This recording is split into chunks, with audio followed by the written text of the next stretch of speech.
Olá, bem-vindo ao Look Lixed, um programa da Nova Igreja, que é a Nova Jerusalém, a Nova Igreja do Senhor Jesus Cristo no Rio de Janeiro.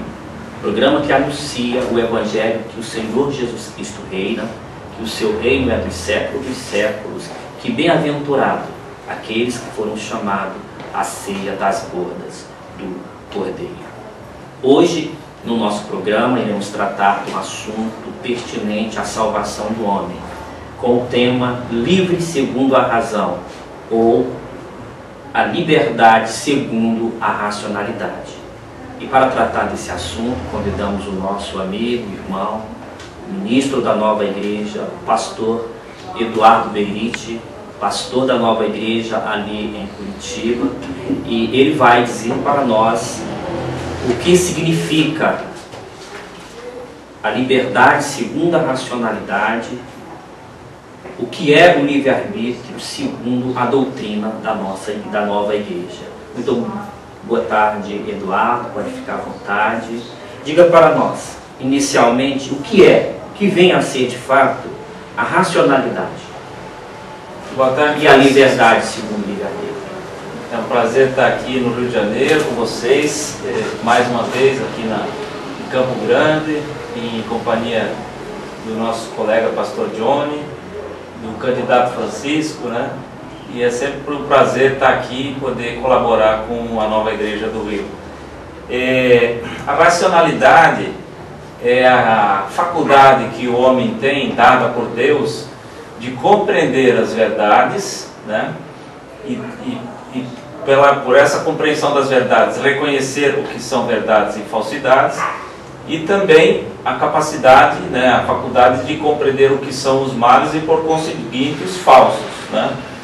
E a liberdade é justamente a capacidade, a faculdade que o homem tem de pensar essas coisas, querer essas coisas e fazer essas coisas, né?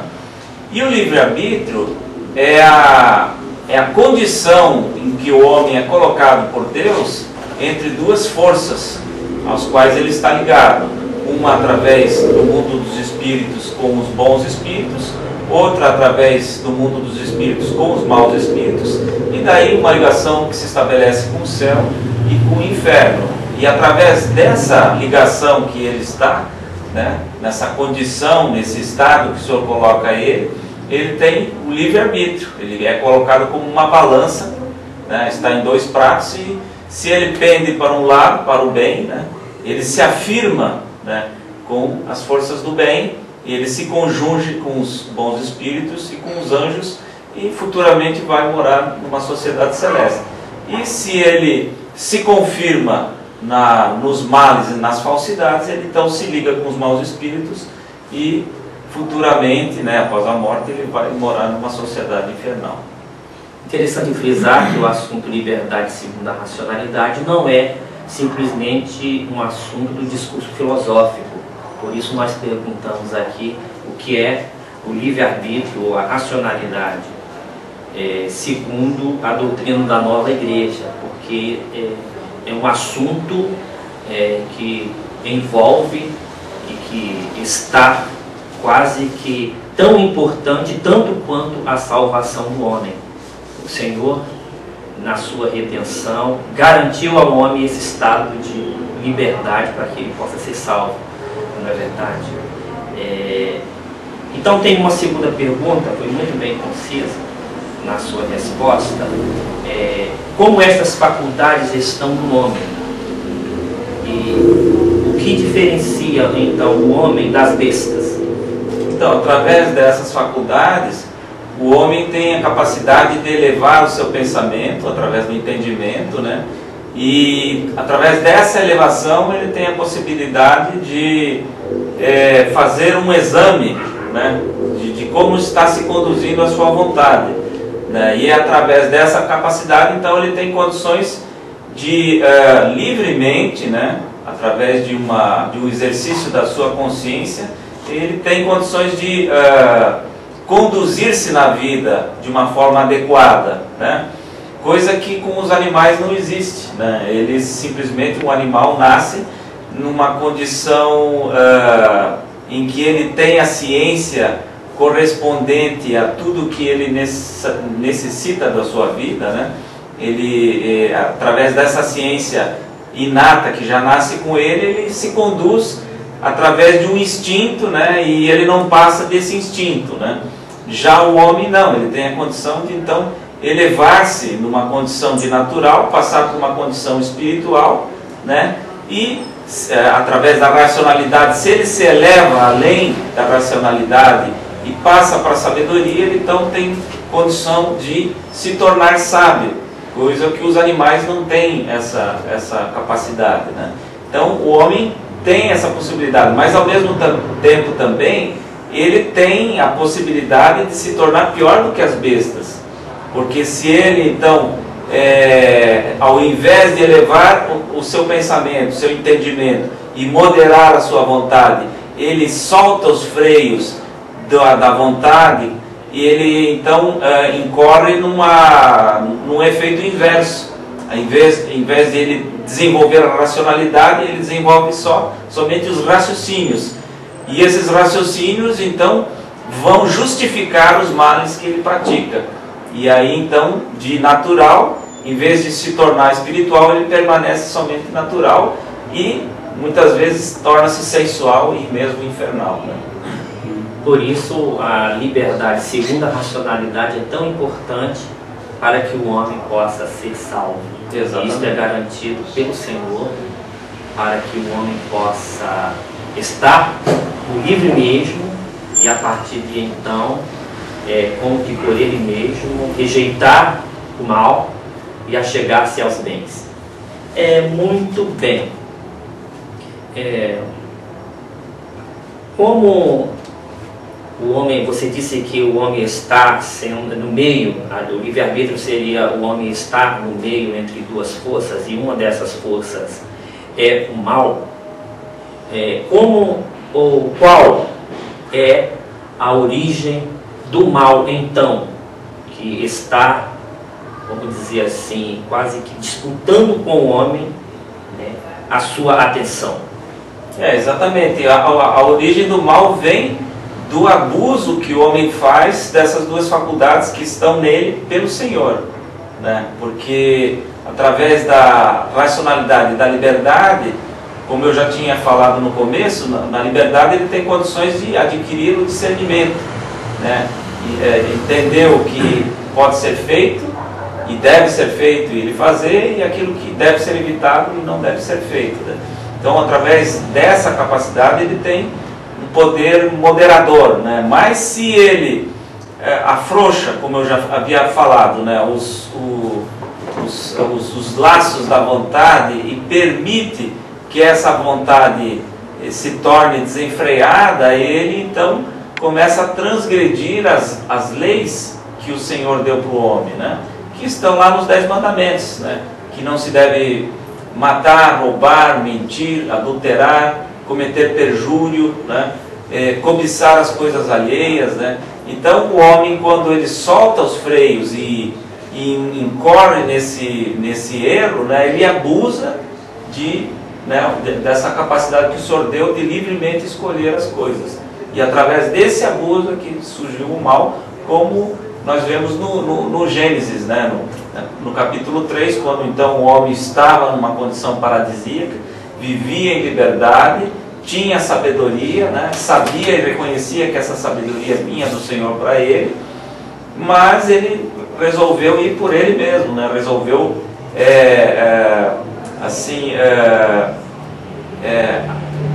ultrapassar os limites que o Senhor tinha dado para ele, e ele então usa dessa liberdade e abusa, e ele perde a condição da sabedoria quando é expulso pelo Senhor do paraíso, né? Então, a origem do mal, ela se dá pelo abuso dessa liberdade. O que viria antes, então? O entendimento ou a racionalidade? Porque o entendimento é um progresso da racionalidade, ou a racionalidade é um progresso do entendimento? O que está primeiro no homem? Na verdade, essas duas faculdades elas estão no homem desde nascença, né? São dados por Deus ao homem desde nascença. A gente sabe pelas doutrinas celestes que que está no homem primeiro é o amor, a vontade, né?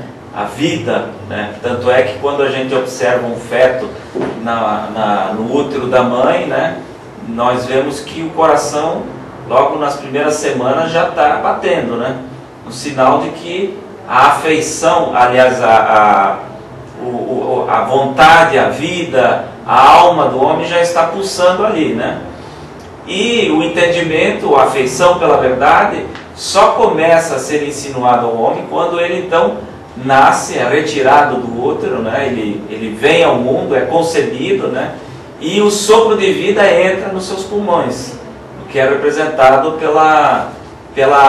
pelo fato de a afeição pela verdade, a afeição pelo entendimento entrar no homem, que é representado pelo pulmão. O pulmão representa o entendimento e o coração representa o amor, né? A afeição, a vontade e o entendimento. A vontade é representada pelo coração, a vontade, o bem, o amor, né? A afeição, e pelos pulmões, né? O entendimento, a racionalidade, né? A capacidade de compreender as coisas e se tornar sábio. Muito bem. Como nós falamos de liberdade e de racionalidade, automaticamente nós lembramos que a liberdade ela procede de uma servidão. Como nós estamos falando que a origem do mal ela vem, né, do abuso da liberdade, este abuso da liberdade, então, para o homem, em qualquer um momento da história, é a geradora da causa da servidão, tanto do homem interno, ele tornando-se escravo dos seus pensamentos, escravo de si mesmo, escravo das suas ideologias, das suas cobiças, e quando ele leva isso aos últimos, o amor de si explode de tal forma pelo amor de dominar, que o mal é manifesto então coletivamente na humanidade. Seria isso, né? Eu acho que é mais ou menos o que o Senhor Jesus disse, que do coração do homem procede aquilo que o contamina, né? Ele faz uma lista de todos os males que contaminam. É ali, no interno do homem, aonde é desenvolvido, aonde nasce, aonde é gerado e aonde é produzido, é fomentado o mal. E eu entendo que é ali também aonde ele pode ser travado, né?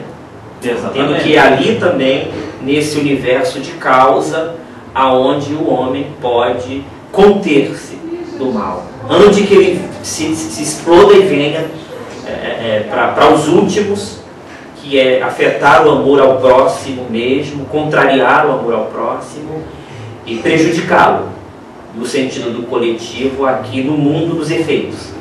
Exatamente. É uma reflexão muito boa, porque eu entendo que pela doutrina da nova igreja nós podemos ver a cura para as nações.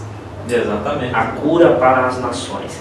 E ela não pode, de forma alguma, como um antídoto ou como um remédio químico, ser lançado na água para todos beberem ao mesmo tempo e adquirirem uma espécie de imunidade contra qualquer tipo de bactéria. Não.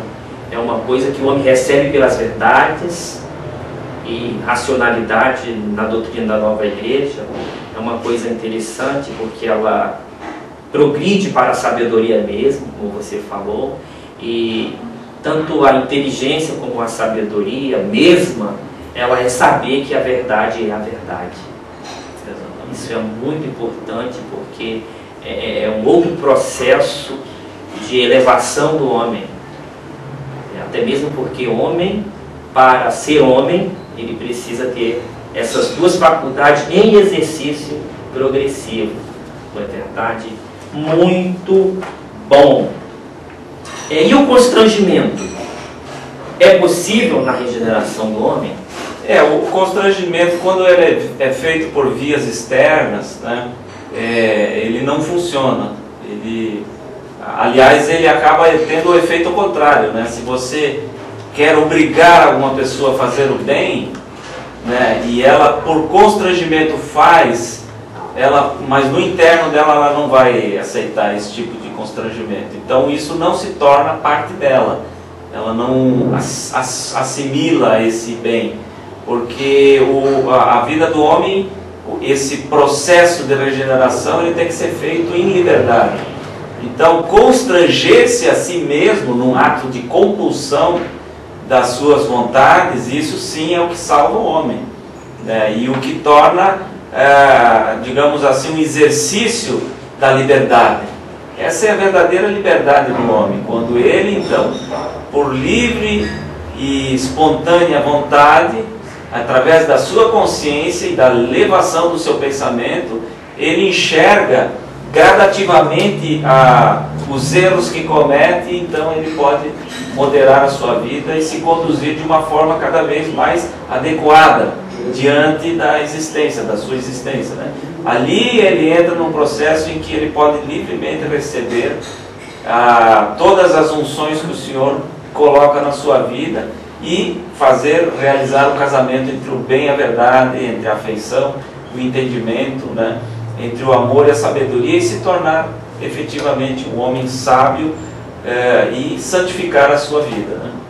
Percebe-se então que o bem e a verdade não pode existir pelo processo da transferência, não é verdade? Não, de forma alguma. Então, todos nós aprendemos então por esses ensinamentos que podemos nos constrangir a nós mesmos. Esse constrangimento também se dá nos internos do homem, contendo-se, nos freando, né? Muitas das vezes, quando nós rompemos os nossos freios internos, o Senhor provê os meios externos para conter, como freios para a contenção, até mesmo para o benefício do homem, para ele não se precipitar. Daí as leis civis e morais, né? Por isso muitos estão nos presídios e tal, porque não conseguiram frear esses instintos, né, da vontade, que corroem a vida do homem, né? E eles, como abusaram dessa liberdade, né? Então, para isso existem as leis civis e morais, e elas são uma instituição do próprio Senhor para que a sociedade humana não se torne bárbara, né? Para que ela se torne uma sociedade educada nos padrões que o Senhor quer para o homem viver numa sociedade celeste, né?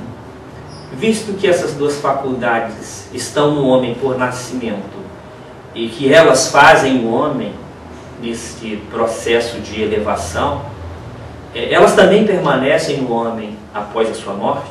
Exatamente, porque na verdade a vontade, o entendimento, a liberdade, a racionalidade são o próprio homem, né? São os elementos que estão através do Senhor no homem, que fazem com que ele tenha um próprio, né? Que tenha liberdade para fazer as coisas, né? Mas que tem também uma consciência dada por Deus para que ele possa viver em sociedade de uma forma adequada, dentro dos princípios de Deus, né? Então, se ele se conduz corretamente, e aí é interessante a gente salientar que tanto bons como maus permanecem, têm essa vida eterna, né? Os maus também têm a vida eterna. A morte eterna que é falada na palavra é simplesmente a morte desta, digamos assim, do domínio dessa vontade, né? Porque quando a pessoa abusa demais da vontade, aliás, da liberdade, de forma que ela não consegue mais controlar essa liberdade, né? Então é sinal que a vontade foi queimada, como que, digamos assim, a pessoa soltou tanto que ela então não consegue mais depois conter esses abusos, né?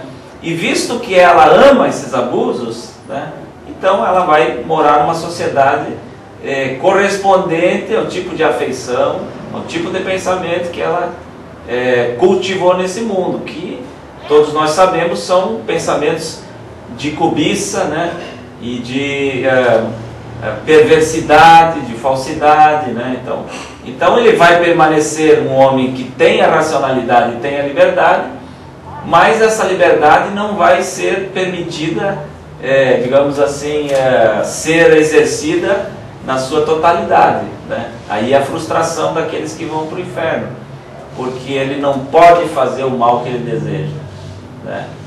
E aqueles que vão para uma sociedade celeste, né, que educaram a sua vontade, né, conseguiram, através da sua consciência, uma adequação aos princípios divinos, né, vão morar também numa sociedade celeste, juntamente com outros elementos de igual índole, né, que são anjos lá nessa vida já.